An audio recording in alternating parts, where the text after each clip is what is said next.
Hey, Jenny Laughlin here to show you a quick tip about backstitching your linen.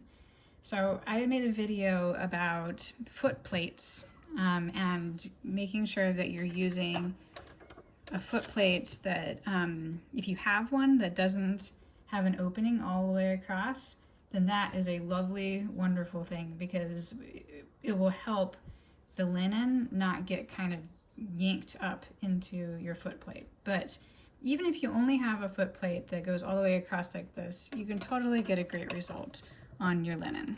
So what I've done, I've put different colored threads in here so you can kind of see what's going on a little better. So when I go, one typical challenge here is I'll be sewing and getting to the end of my line here, and I want to backstitch as I get near the end. So when I backstitch, if I go all the way to the very end and then go back,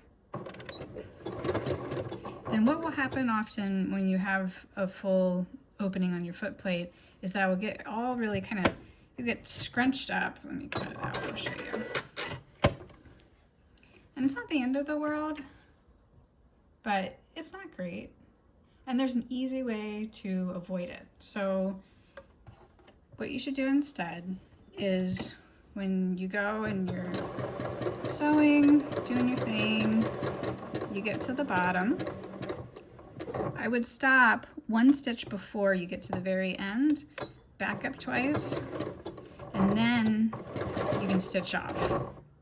And if you forget and you get where you're a little bit crunched up like this, if you end going straight, going forward again, then it will help to kind of flatten it out. So those are both things to think about when you get to the end of a stitch.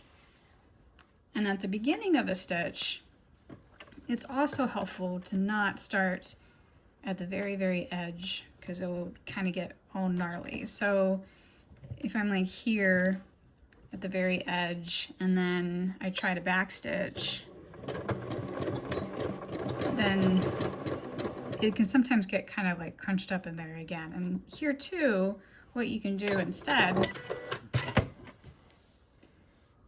so you avoid the crunching happening ever, is I would get started by lowering your needle and or going forward a stitch or two and then going back close to the end, but maybe not quite all the way to the end, and then stitching forward. And what happens there is you don't really give it the opportunity to get gnarled up. Nice and straight here. So those are some things that you can do even if you've got, the full opening and your fabric keeps getting munched up at the end. That will just help it so it never gets to that point. Thank you.